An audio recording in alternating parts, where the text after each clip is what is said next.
Welcome to the 8th episode of Mol België Season 13 Recaps from Reality TV Warriors. My name is Michael Harmstone, and not joining us again today is the Canadian who once had a very interesting evening in Thailand involving handcuffs, a breathalyzer, and an exercise bike, Logan Saunders. But still here is the guy who knows to warn us when his lips swell up during a podcast, David Bindley. You were wrong. Yes, Good morning. thank you, Jill. I know we're recording this deliberately very close to when the diary episode has come out, so you can't listen to all of it, and I get to tell you all the stories again. But Jill did lean over to me and Saunders as we were recording our first proper diary entry and was just like, yeah, you were wrong, weren't you? Yeah, you do deserve it. I do. Have you had a good week? I've had an okay week. Because I've got a holiday coming up. I thought, I've got two really long bus trips because I'm going by bus both ways to Adelaide. I thought I'll buy, like one of those awful like crossword books off Amazon. Like the 500 crossword sort of thing. And it got here on Saturday. I opened it up. It's all in shrink wrap and everything, so it's new. I opened it up, sort of started flicking through it. Like 10 of the crosswords had already been done, and like not even like the first 10. Like the first two were done, which is what sort of tipped me off. And then I'm like, well, I better just go through the rest of the book just in case. And then there's just like random crosswords just sort of here, there, all the way through that are just done. And it's pencil, so it doesn't matter. I can just erase it. But like, how do you do that before it gets in the shrink wrap? Like, doesn't make any sense at all to me. Sounds like someone at Amazon had a very fun time before shrink wrapping your crossword book. And we are missing our Canadian friend. Have you any idea where he is?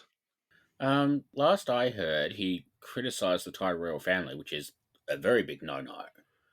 And he's got sentenced to 32 years in jail. Ah, fun. So he should be out for when we go back and do Renaissance as the historians. Yeah. Which would be fun for him. Just think, Belgium Mol 45, he might be able to get it right at the reunion for once. Yeah, don't give me all this smug shit. You know you were only on her last week, and that was basically to be contrary. That's one more week than you. Yeah, I said this to Saunders during the press room bit. I'm just like, I'm going through the 7 stages of grief at this point, I think. Because you won't have heard this, but I did say this quite a few times, and it is true, even though I said it a few times. After the second challenge of this episode, I turned to Saunders and went, I'm not sure it's Michelle anymore. Fuck. And he said to me 3 times, do you want to change? And I'm like, I will never forgive myself if I change at a finale and I'm wrong. So I'm just going to have to go down with this shit. And what do you know? I was wrong. So I did waver during the finale. Saunders didn't. I did. So I at least have that up my sleeve. Yeah. I mean, look at the bright side. At least you didn't think it was Anna again. Yeah, very true. Or indeed Nadia. And obviously I've had a bit of a busy week. We recorded early last week deliberately because I needed time to edit, and we'll be doing the same next week just to warn Fuzzy for when she gets a Historians Bingo board. Maybe sends it over, maybe not. Wrong. We are recording early next week as well. We recorded early last week because I had a hospital appointment on Wednesday, which meant that I actually got to feel like you for a second, because I walked into a room and had a strange Eastern European man lubing up a tube to stick up my nose. Well, it's nothing major to worry about. Basically, I've got a bit of pressure that's been in my ear for ages. I thought I'd get it checked out with my GP in September. They referred me to the hospital because it wasn't working what they suggested, and I finally got an appointment last week. It was meant to be after work. It was 4:30, so I got a call off them about 12 o'clock saying, can you come in early because we want you to do a hearing test and a pressure test just to check if we can figure out what it is. So I'm like, yeah, that's fine. Did the hearing test, did the pressure check. That was all fine.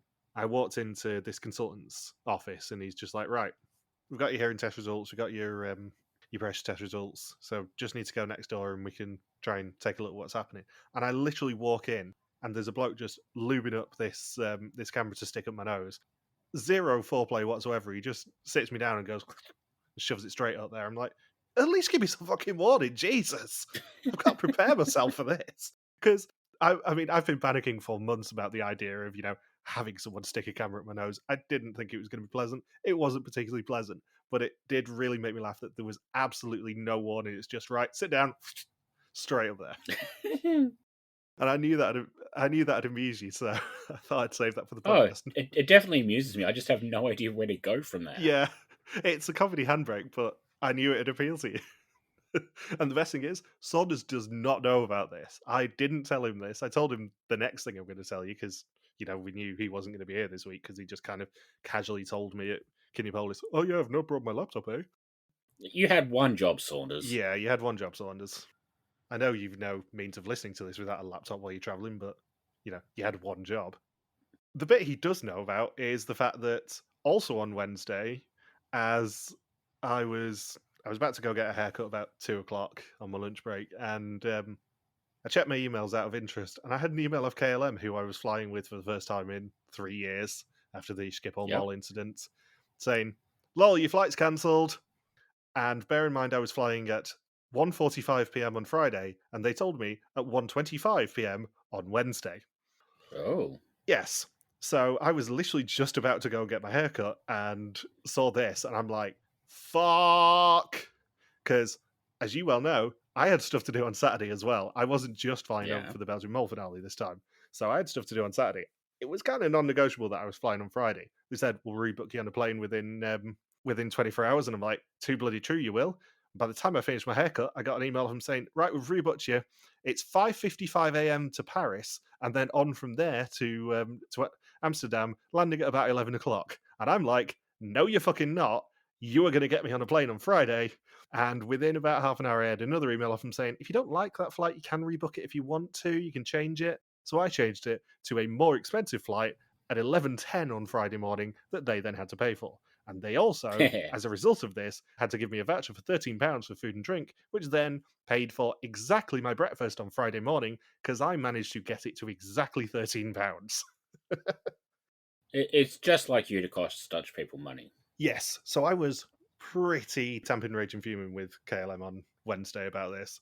And then I was in the press room on Sunday, flying back with KLM via Schiphol, and checked in, and it wouldn't let me print a boarding pass, so I was getting very annoyed with them. I will say, though, Schiphol, much more pleasant than last time I flew through it. KLM were much more pleasant than I was worried they were going to be. They are semi back in my good books now. They were very much not this time last week. Oh, good. So yeah, that was hilarious fun. Yeah. Did you consider flying TUI? I didn't because I don't believe, go to Amsterdam from Manchester. However, my parents are currently on holiday with TUI. Oh. They're currently on a cruise. So how was Amsterdam once you got out of the airport? Did you go to the train station? Because that's the biggest landmark in the city. Stupidly warm is the answer. It was ridiculously hot this weekend on the continent, i.e. like 25 degrees, which was exactly the same as last year, where it was ridiculously humid all weekend.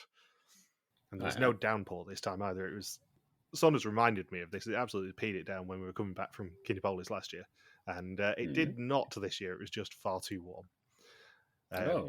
But something that I haven't kind of mentioned on the podcast, I know I've told you and Saunders, is that for my sins, I have got back into Pokemon Go. So on Saturday morning, I was doing a Pokemon Go raid in Amsterdam. I then went on to continue my perfectly nerdy weekend to go and play the Nintendo Switch 2, because the Nintendo Switch 2 experience was at an events park just outside of Amsterdam, hence why I flew in a day early and why I needed to fly in on Friday. So the question that you really want to know from my weekend is, what souvenirs did I get? And the answer is Nintendo Switch stuff, obviously. Tote bag, water bottle, pen, poster, and post-it notes, as well as photos with the Nintendo Switch display. The real answer that people are actually here for, obviously, is what was the souvenirs like at the Mole finale? Because I did allude to this in the diary. We didn't actually discuss what they were. The souvenirs were a lot better this year, because outside of the obvious one that is the clip for the diary, which is the fact that I've got a Vrystilling, Saunders now has a Passfrog. It is currently sat in front of me. It's a lot more chunky than you think it is. I have pretty big hands. It's the size of my palm. The Vrystilling, at least. The answer to what the souvenirs in the press room were is playing cards and proper sturdy keyrings. They are metal keyrings. They are not cheap. Ooh. And I sent you a picture when we got them, because I'm like, holy shit, they've actually put some budget into this year. Because as I said to Jill, occasionally we don't get the best souvenirs in the press room. Some years they're pretty good. Some years not so much. This year, Yeah. absolute primo stuff, I would say. Hmm. Also, a lot of very nice cakes. Oh, good. Fuzzy did put it on the bingo board that Saunders got obsessed with a cake of some description.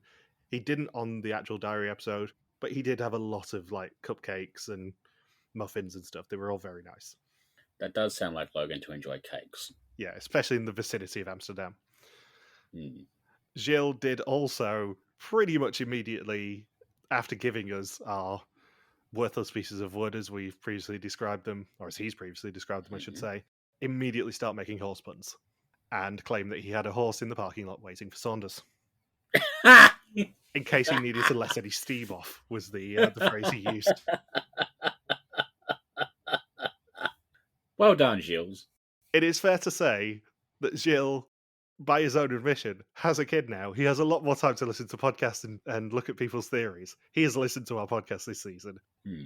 It was slightly terrifying for me when I realised that, because he came with notes. I didn't need to ask that many questions. I had a list of questions to ask Gilles. I got one out, which was, of course, what do you call the host of the Mol if he resigns and opens a chocolate factory? Yeah. I did show him the Jilly Wonka Photoshop.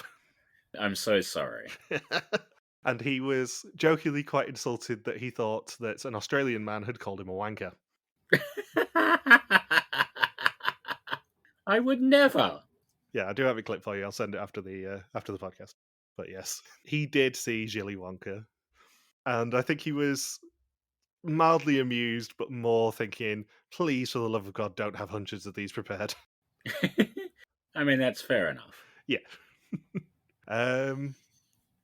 Anything else to discuss? I don't think there really is in terms of preamble.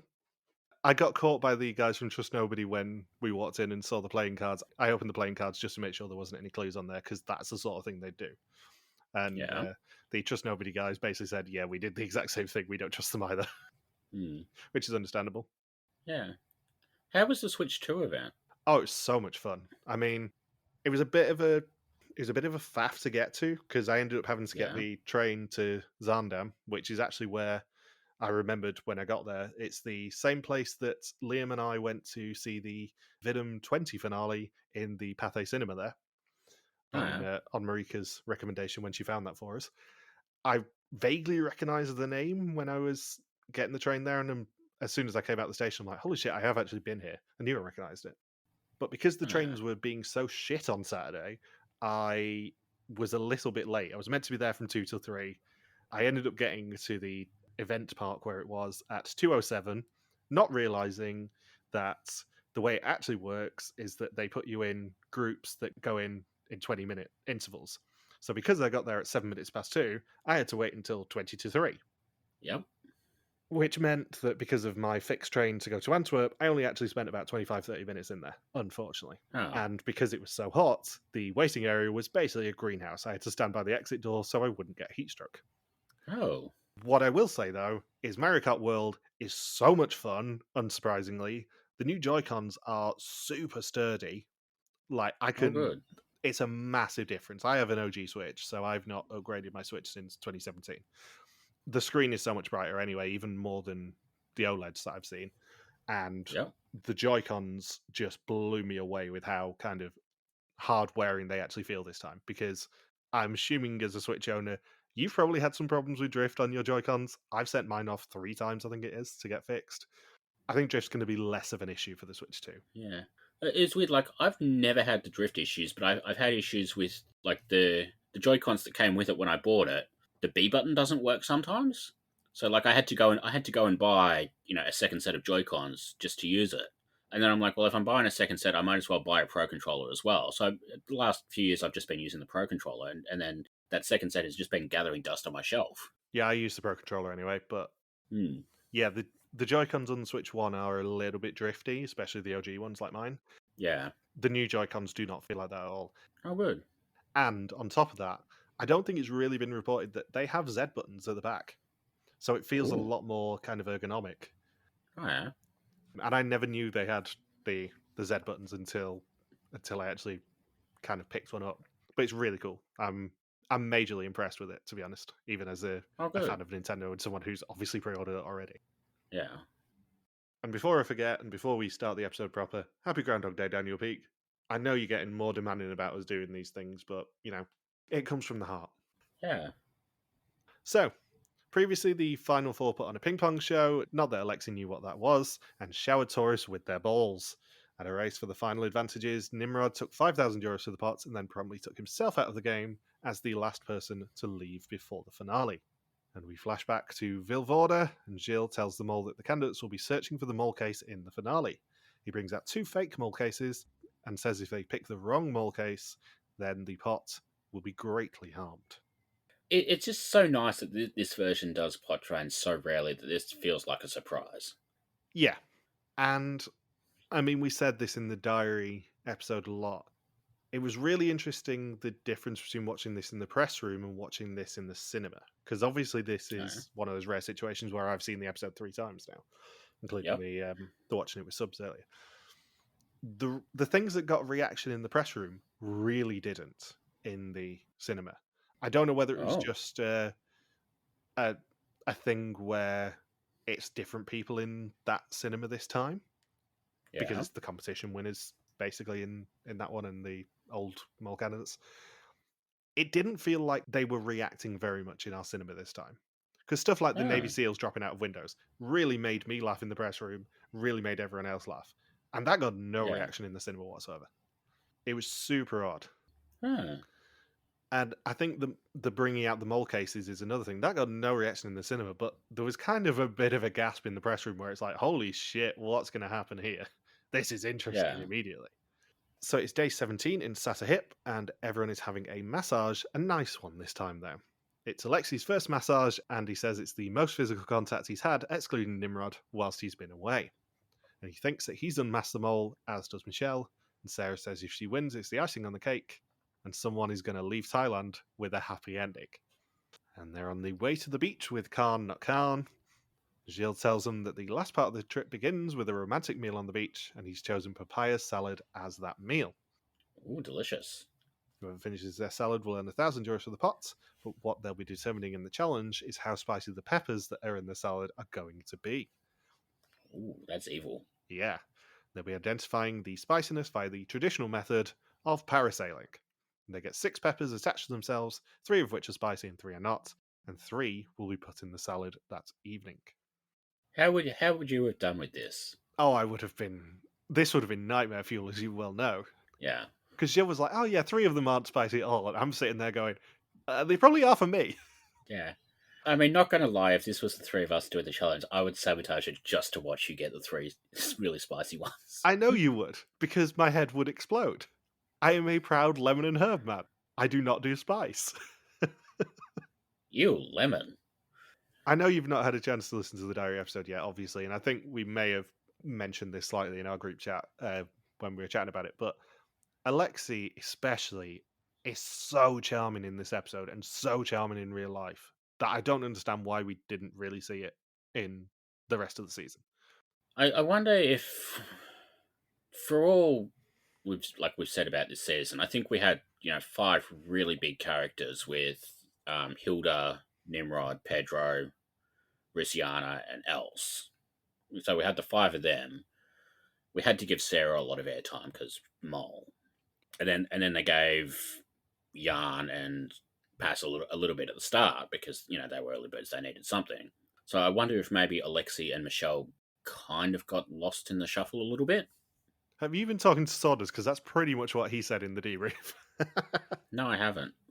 We basically theorized, and we didn't tell you this, but we theorized in the debrief bit at the end of the Diary of a Mole episode that Alexi is probably so young that he naturally in a group kind of takes a step back. Yeah. And he's also super unsuspicious, so it's really hard for them to put in bits where he's sabotaging, because he didn't really sabotage during the season. So when you have that big exodus of all the big characters, because you have like 4 or 5 big characters leaving a row with Nimrod, Pedro, Hilda, and then Else, like the quieter characters get overshadowed, and I would say. Yeah. And then having spoken to Michelle, she's very much a kindred spirit for us, and certainly me, because she basically described herself as a massive overthinker and a massive overplanner. So that's us. yeah, when she got into the casting pool, she kind of came across as a bit scatty and away with the fairies. But Hmm. as soon as she realized that she was close to getting on the show, she did as much prep as is physically possible. She was part of Trust Nobody's Patreon. She listened Ah, to loads and loads of podcasts, including at least one of our Jill interviews. She mega planned, basically. And I don't think that's easy to portray in the episodes either. no. Is if you make it so obvious that Alexei is a candidate, which he blatantly was, and you show him being lovely and really intelligent and all that sort of stuff, it's way too obvious that he's not the mole. If you have someone like Michelle who's majorly competitive, majorly over planny, it makes it obvious that she's not the mole. Then it makes it too obvious that Sarah is, basically. Yeah. So I think they were put in a bit of a tough position just by the boot order because of Hmm. the fact that once you meet Alexei and Michelle, as we did, it was so blatantly obvious they weren't the mole because they Yeah. just don't have the right personality types for it. Hmm. And the other thing that was kind of alluded to in our interviews is Alexei and Michelle were both on Sarah at the exact same point. And Ah. it was more necessity than anything because it was after the bingo game where Oh. three people got past Fragen Yeah. and they both were kind of on Sarah at that point, but they put much more on Sarah because they were at a disadvantage and they didn't have advantages. Yeah.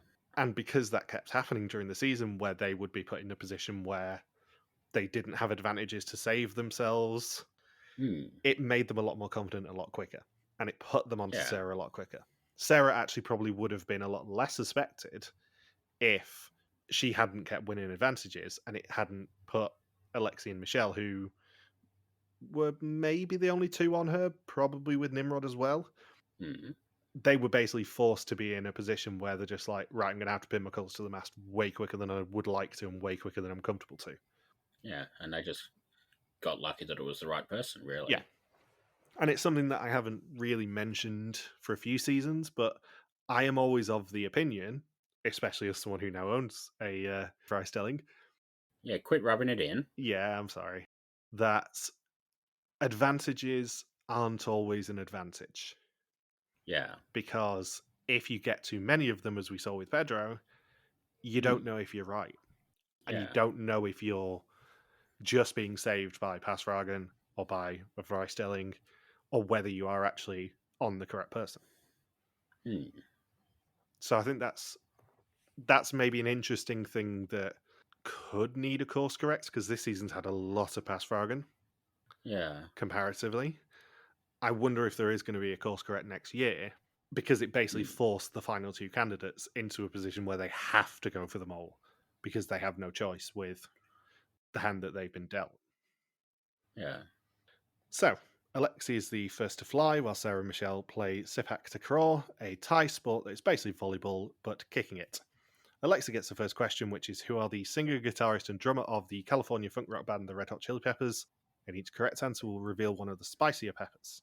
Each ball that they save allows them to remove a bucket and reveal an option, and they get only two of the potential answers, and the answers that they choose must be communicated by putting umbrellas down, with two of their choices being correct. I think this was an easier question. Yeah. It was certainly easier to mime than, what color were other people's journals. Yeah, I wonder if this challenge was basically built on the idea of trying to get someone to mime California funk rock band, the Red Hot Chili Peppers. They were just like, oh, we can do a Red Hot Chili Peppers reference here, let's do it. Yeah. At least they didn't have to mime the options. Very true. Can you imagine trying to mime John Frusciante? At least with Sarah's one, she could just mime animals. Hmm. And Sarah is the next to fly and is asked which animals don't lay eggs. She doesn't communicate the question very well, and one ball gets kicked every minute. They reveal three of the answers and decide to go with the answers that they haven't seen, the whale, the hedgehog, and the squirrel, but accidentally signal turtle instead of squirrel, and as a result, are only correct on two of them. And Michelle's the final one to fly, and she cries as she takes off, accompanied by a cover of Take On Me. I was going to try and work out what version of Take On Me that was, but Gilles basically Saunders tried to dog me in going, "Oh, you suspected Elsie." Hmm. And I explained the clues that we'd spotted for Else, and he's like, "Yeah, that is actually the sort of thing we do. That's not as stupid as some of the ones you come up with." Yeah. Especially the Cantonese or Mandarin cover of Dreams.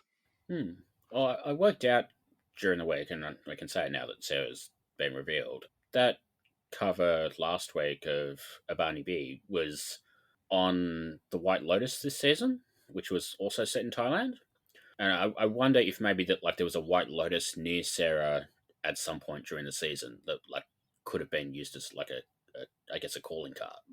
Yeah, as I said to you, I think there was a White Lotus in the cast photos. I think Hmm. certainly on the background, because Yeah. I clocked it when the cast photos came out. I'm like, oh, they're referencing the fact White Lotus is there. Ah, But whether it's actually associated with Sarah or not, I'm not 100%. yeah.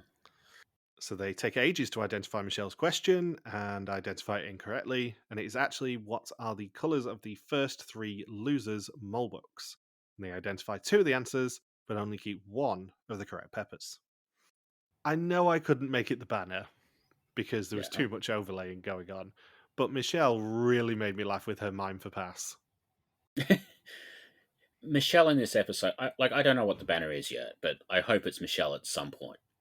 It isn't, only because traditionally I will make the mole the reunion banner, and this isn't to help Fuzzy Yeah. next week. And I feel like Alexi's winning reaction is a good enough banner, but Yeah. there was one that I Yeah. had in mind from watching the first 2 times, and I couldn't Yep. make it work, and it was a Yep. Michelle one. Was it Michelle miming somebody hanging themselves? It wasn't, but again, there was an overlay on that I just wouldn't have been able to work with. Hmm. Michelle was really, really funny in this challenge, and she is very much our sort of people from speaking to her. Yeah. She spent a good 3 or 4 minutes of our interview time just looking at first suspicions because I had the spreadsheet open because I was trying to work out who, if anyone, had won. Ah. And then she came over and she's like, "Oh, what's this?" And her and Alexi were both mega jealous that Saunders and I had a pass frag and a Rice Stelling because the cast had basically been told that they're not allowed them. Oh. So you do hear me say in the diary episode at one point, like, yeah, we've got to put them in our pockets because we can't tell anyone else in the press room we got these. Yeah. Yeah, you should send them to Michelle and Alexi. No, fuck that. I've waited 4 years of nagging Jill for this. They've waited 13. I don't give a shit. Anyway, pipe down because I may have swiped something for you when we see each other. So Okay. it isn't a pass frag or a Rice Stelling, but I may have swiped you something. I hope it's not a cupcake. Well, we'll see. Gives you some impetus to come over sooner rather than later. Yeah. It will be 1 year. I don't know whether it's next year, the year after, but I will get there at some point. When I was in the press room packing up, there was some of the key rings lying around, so I got you one. Okay. And it's really cool. I think I sent you a picture of good. it, but it's really, really cool. They're Yeah. properly sturdy this time. Ooh. So I thought, seeing as though you'll be traveling when you do come over for it, I'd get you something that was easy to put in a bag. Yeah. Thank you. And that isn't going to get you pulled over at customs. Always a plus. Yeah. So Gilles serves them their salads, and they earn €1,000 if they eat it within 5 minutes. And Michelle is the only person to finish her salad, despite having the only one with 2 hot peppers in, for a total of €1,000 of 3,000 fuller challenge. I just loved Sarah saying something completely incomprehensible and Jules just deadpanning. He didn't quite understand it. Yeah. Gilles is such a wonderful troll. He's very much our kind of people. Yeah, I mean, how many times has he been on the podcast now? It's 6, I think? Technically 6.5, because he did make a cameo in a segment of the Diary of Mole this time that he wasn't even meant to be in. Oh. Which was trolling us as soon as we're recording. I mean, more TV hosts should troll you. Yeah. You personally. I mean, it's 2 in the last year, so... The other thing I really loved, Michelle trying to distract everyone by telling them to look at the sunset and Jules just accusing her of distracting them so she can throw food away. And I'm like, he's going to be such a good dad in a few years. Oh, yeah. This didn't necessarily. Well, there wasn't a direct entry about this in Diary of a Mole, but Saunders did mention it in one of his solo entries. I did get to see Gilles' daughter, and she's very cute. Oh, I was leaving the press room, and his wife had just turned up, and Sarah was holding his daughter. She's very cute. oh, hello, baby bear. Yeah, she's baby bear. So we then get a Diary of a Mole, which is Gilles saying, "How was today? My mouth is still on fire. Tomorrow is the very last challenge, and you get to choose the stakes. How much are we going to play for? I have an amount in mind, a large amount. But if they succeed, that amount will be added to the pot. But if I can make it fail, it comes out of the pot, and we end up with the lowest pot ever." Da, da, da. I know we hate pot drains. I kind of like the idea of this one because it goes back to the stuff that I've said about the briefcase, in that it forces the mole to play a bit more aggressively. Yeah. And putting the decision in the hands of the mole of how much this challenge is actually going to be worth is kind of a bit more fun, because she could have played it a lot more conservatively than she did. Yeah.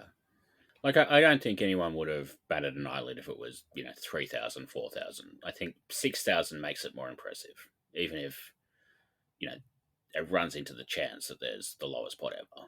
And also, on top of that, it's the same value that she added to the pot as part of the Mole Briefcase challenge at the start of the season, and it's also the same amount that was added in the last two challenges.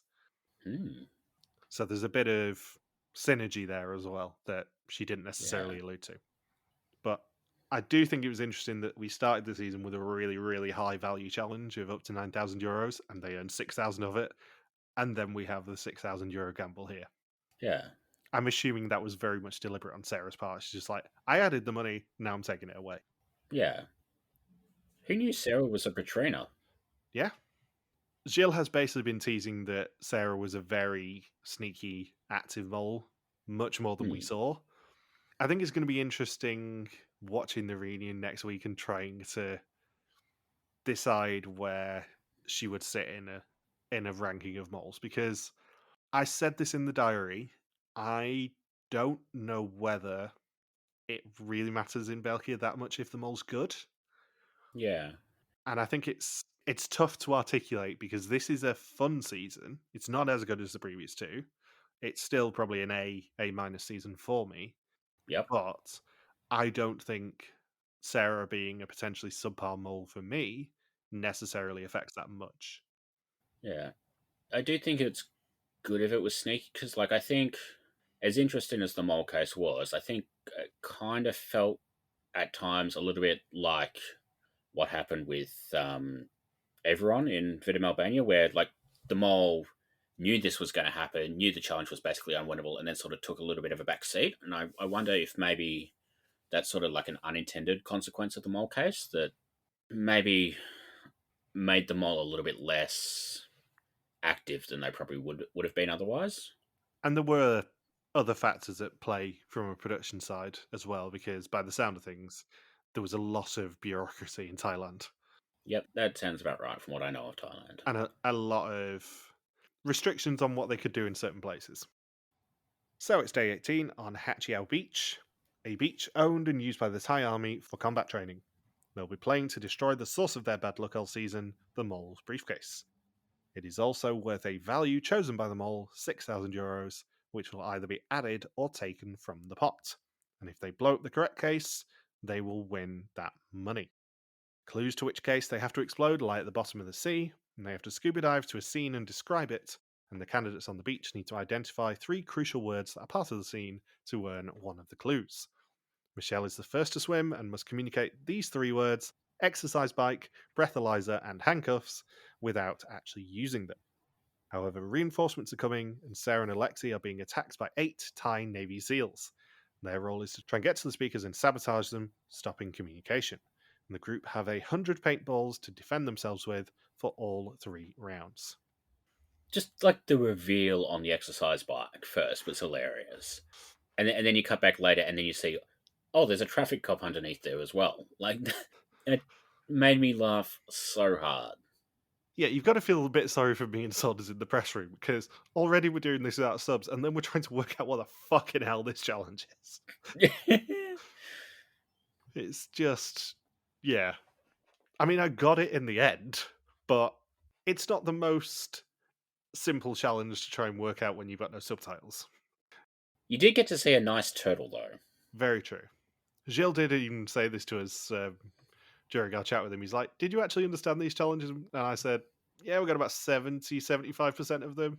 Because both of the challenges in this finale weren't exactly as simple as some of the finale challenges are, or at least obvious as some of the finale challenges are.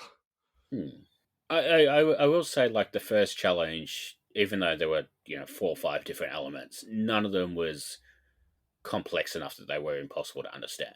No, this was a much more difficult challenge to understand. Yeah. Like, the first challenge, you got charades, the not quite volleyball, the multiple choice, the umbrellas, the chilies. Like, individually, those parts make sense. Like, even to us without subtitles. And I think sort of that goes a long way to making the challenge feel coherent as a whole. Where this challenge, the ideas were great, and it's always nice to have a paintball challenge on this show. But because the underwater thing kind of felt a little bit divorced from the paintball, it kind of didn't work as effectively, in my opinion. Like, still great fun, but like I think the first challenge was probably a little bit better, just for us as people who don't speak Dutch. But also, like, this show is not for us. Like, if we get it, it's a bonus. But it is for a Dutch speaking audience. Yeah, that's what Papa said. He's like, it's really nice that we have an English language speaking community and that it's such an internationally watched show, especially as it really isn't catered for you guys. Yeah, it's very, very Belgian. And like, we were making points earlier this season about like how every season, every couple of seasons, they do something like the soccer commentator or the cycling race commentator, and those sort of things, or Willie Summers. But like most of the time, they do it in a way that like we still feel like we're in on a joke, even though we have no idea who the hell Willie Summers is. I think this year with like the radio challenge, the jingles, I think that was the first time this show has felt Belgian in a way that I'm like, okay, I'm just gonna tune out for 10 minutes and come back in a little bit. But I wonder whether that's just because like that was so Belgian that we had like no clue what was going on, or whether the challenge sort of like was missing the extra layer to make it work. I think it was that it's so culturally Belgian, that challenge, to be honest. Yeah. So they identify all 3 words before the speaker is sabotaged, and then the first clue as to which briefcase is the right one. Alexi's then second to swim, and his words are banana tree, pruning shears, and Little Red Riding Hood. Michelle shoots an attacker just as he gets to the speaker, but then misses on a second one, and they lose Alexi's clue. Did we ever see Little Red Riding Hood? Yes, that was what the formerly police officer was dressed as. She had a basket that she took the pruning shears off him. I'm assuming, given that this was very much an afternoony challenge, that maybe they had a scuba diving lesson beforehand. Maybe. Because scuba diving's not something you can just pick up. And no. Thailand is quite famous for being one of those places where people do scuba diving courses. I really wouldn't be surprised if they gave him a quick lesson on using scuba. Yeah. Sarah's the last to swim with just 29 paintballs left. This time, danger comes from the air as the Navy SEALs are parasailing in. And she gets messages from all the fallen comrades, and her words are message, losers, and, thanks to Nimrod providing it, rubber band, as he tries to get it down his face without using his hands.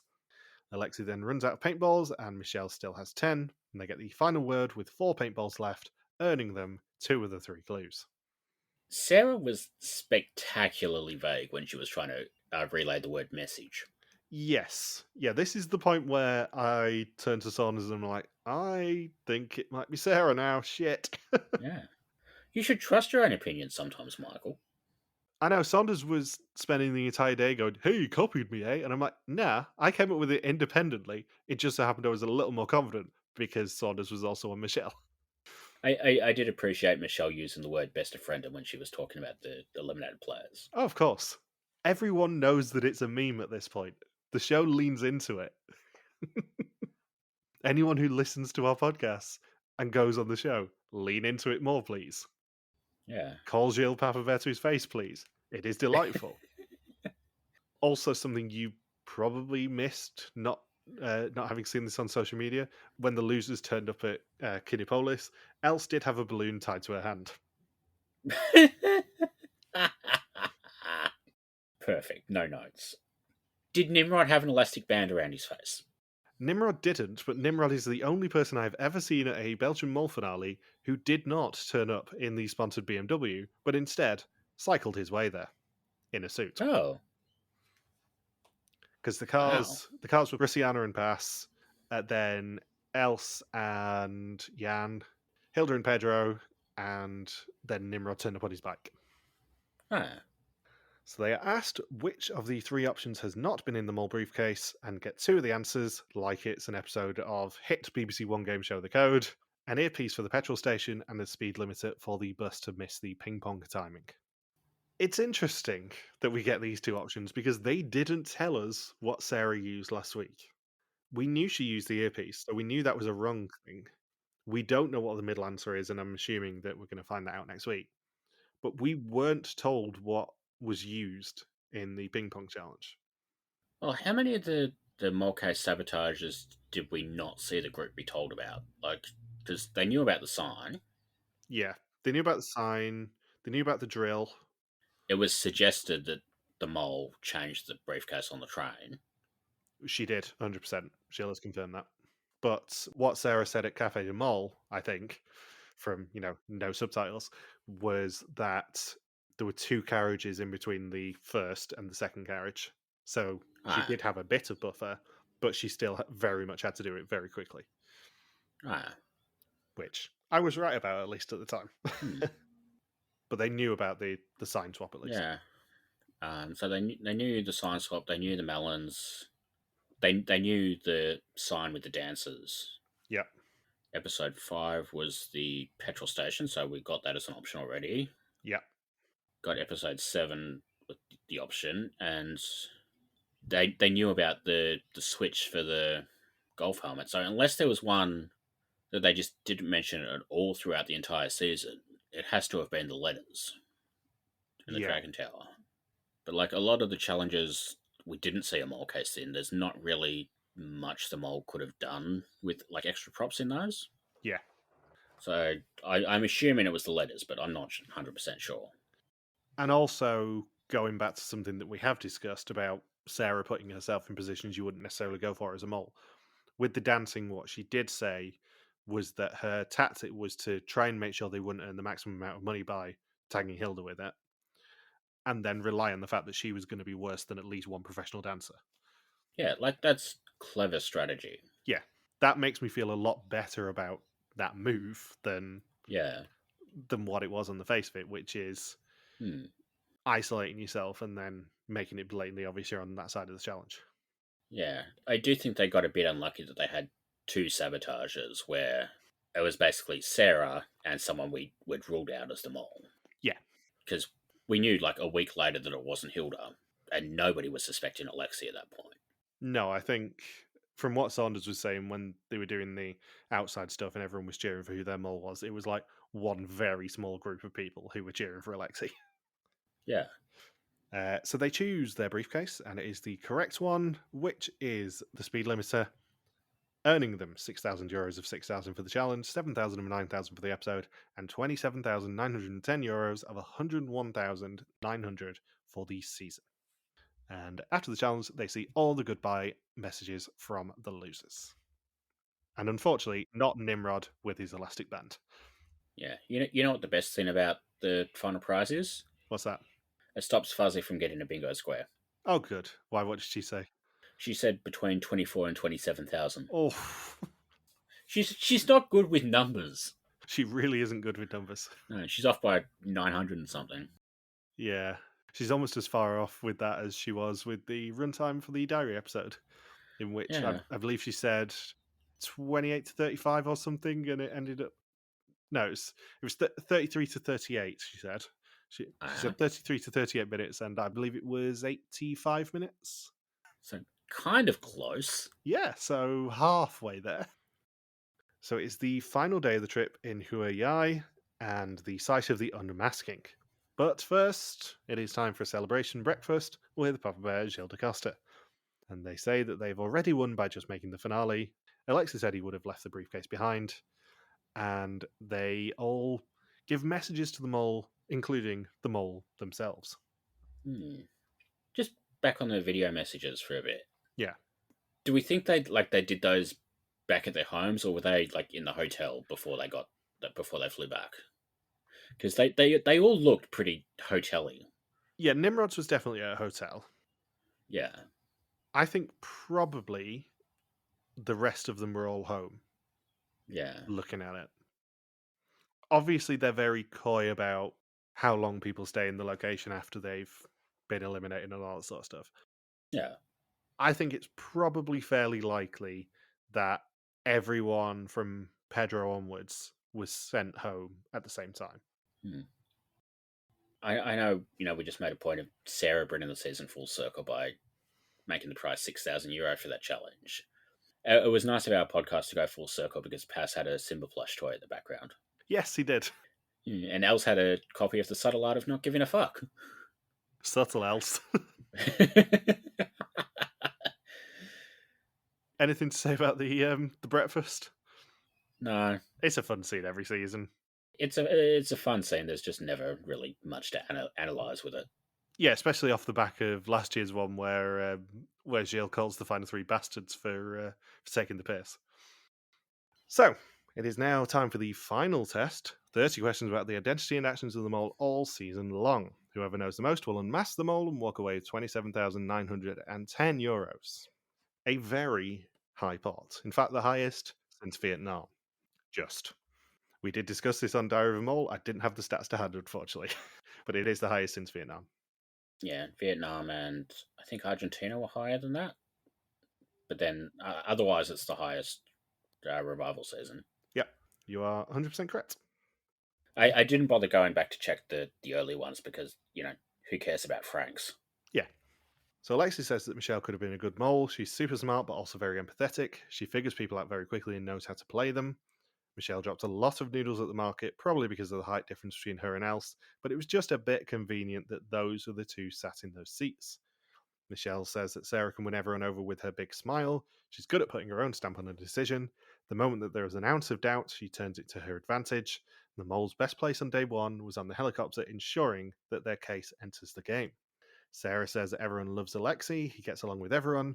He's kind and understanding and wins a lot of people's trust that way, and that makes you rule him out. However, he can be cunning when he wants to be.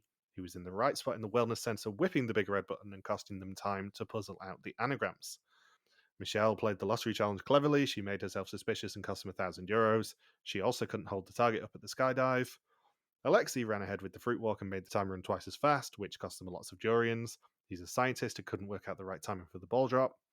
And in Ayataya, Sarah manipulated Els. She's very articulate and persuasive. She wasted a lot of paintballs, meaning that Alexei ran out in the final round. The laptops close. The winner's light will be the only one to turn back on, and it is Alexei, and it's fair to say he's a little bit shocked. Yeah, one of the best reactions we've had in years. Yeah. The interesting thing, and I only really clocked this when I went and got this as a banner, is immediately as soon as he wins, he looks at Michelle, and he's like, fuck, I beat you. And you can tell in that moment that he was on Sarah straight away. He's not subtle about it. And I don't know if we've ever had a reaction where the winner blatantly gives away who the mole is as soon as they win. Well, there was art. Yeah, but I mean in Belgium. Yeah. I can't think of another one where they've just immediately turned to the person they beat and was just like, fuck, I beat you. Good for Alexei. Yeah, he is. I don't know if he got a raw deal on the edit. I just think he's not necessarily the sort of person that is easy to make a massive part of the episodes because he is such a straight down the line, blatantly non-suspicious person. Yeah. But I didn't really, until being in the press room, really understand what they saw in him in the casting. He seemed Yeah. perfectly nice, but he seemed like every other young person that they cast in that spot. Yep. But as soon as we met him, he's really warm, he's really friendly, but he is super switched on. Yeah. Like nothing gets past him. Hmm. And that is what they saw in the casting, I think. And I know that Papa Yeah. Bear said in our chat with him that he thinks that we were a bit mean to Jan, and I kind of agree. We did we reduced him down to one note, boring man about football. Hmm. But I also think that we maybe gave Alexi a bit of a raw deal because we Yeah. dismissed him because he wasn't suspicious. But he is, Yeah. he's super intelligent, super switched on, and you can kind of get that when you speak to him.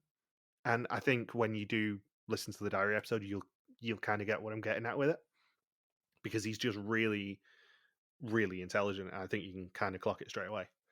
Yeah.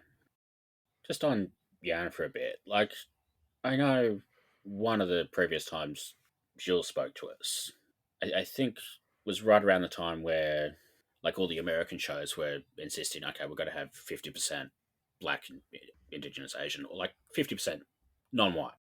And I think there was, I think Jill said at some point that they were sort of trying to be a bit more progressive with that in Belgium, but they were a little bit hamstrung by who was applying and like all of that sort of thing. Yeah, it was in the. I can tell you exactly what it was. It was in the second long chat with him. I asked Yeah, him, "Is there anything you would want from casting?" And I asked him the same question this time, to be fair.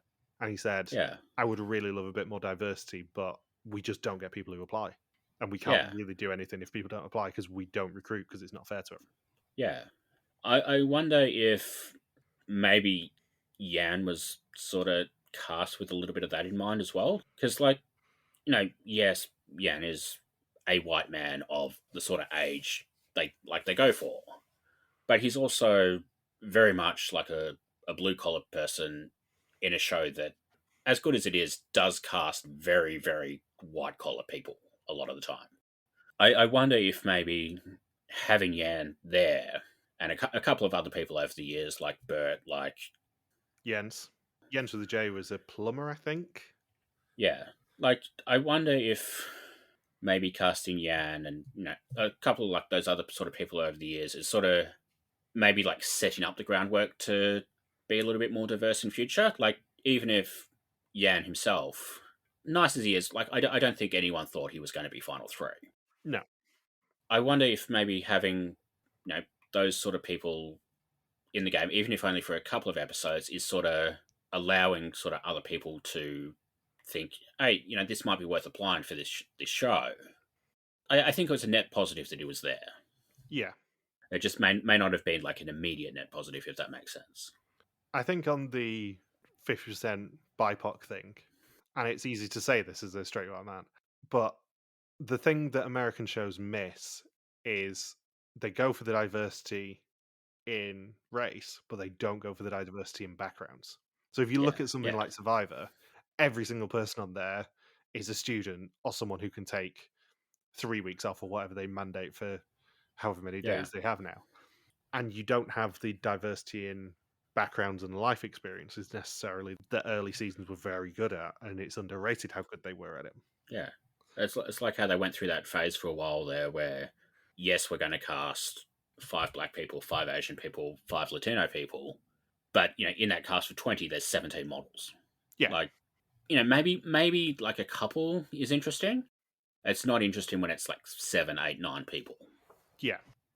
As has previously been discussed ad nauseum, the general casting rule for this show is 10 people we want to travel with. 10 people who aren't arseholes, who we just like to be around.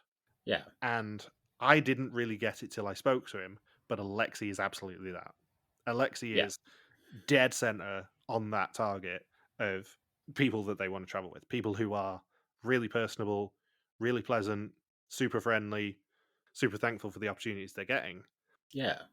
But I don't know if his personality really translated as well as it does in real life. Yeah. Like, that's fair enough. It's tough when he is so overshadowed by the big characters of the season, who all fall one by one by one by one. Yeah.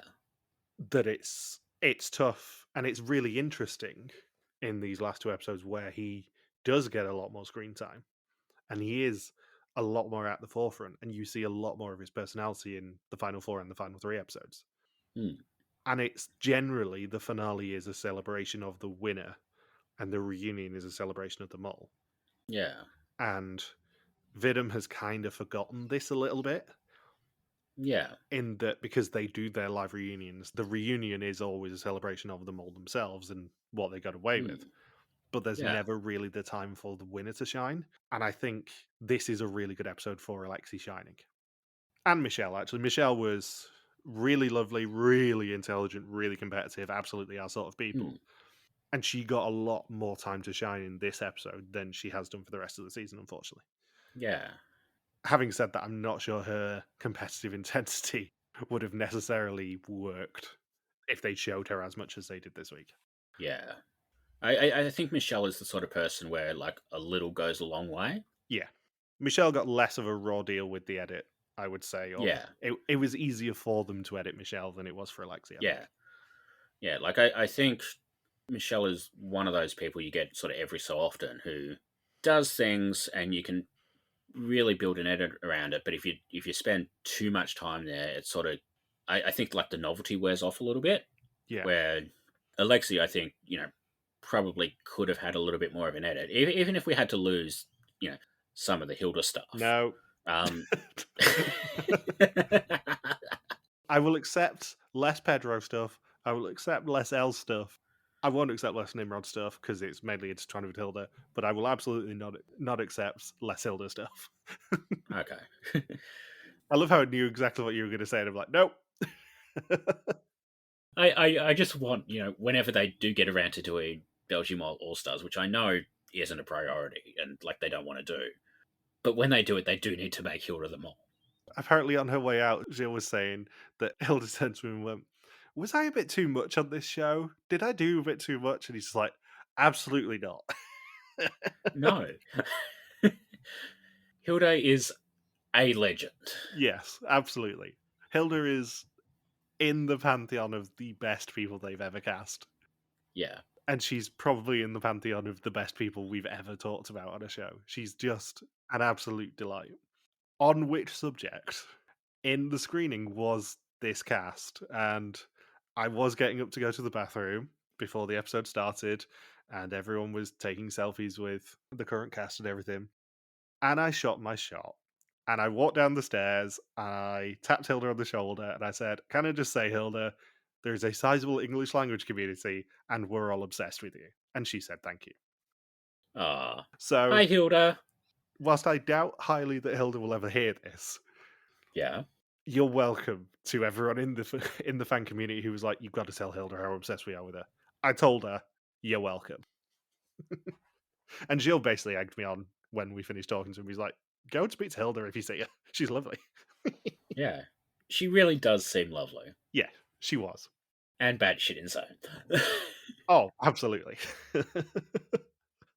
The best sort of people are. Yeah.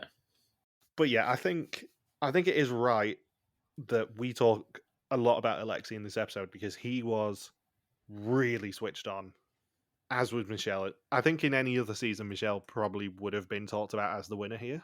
Yeah. She's just unlucky that Alexei was on Sarah at exactly the same time that she was. So, the mole reveals herself through the fog, and it's Sarah, and Saunders was wrong, as we have alluded to for a while at this point. Yep. I wasn't surprised in the end, because I'd kind of worked it out after the second challenge, but I had to go down on the sinking ship, unfortunately. Yeah. Well, you are good at it. Yeah, I am. And as I said to Jill, it wouldn't be me coming to a finale without being wrong. You'd be a bit worried about me. So, on the pool, unfortunately, with him not being here, we can't award Saunders any victory, so by default, I win the pool. Sucks to be you, Saunders. What a shame. Yeah. And that means you go up a space as well, because you actually turned up for the episode. Yeah. I wonder if we could get away with that next year. Just be like, yeah, Saunders, you were actually first out last year. You just forgot about it. Yeah. He doesn't pay attention. Exactly. He'll probably forget about it. No. That would mean we do have to give him first pick on the pool next year, and we're not doing that.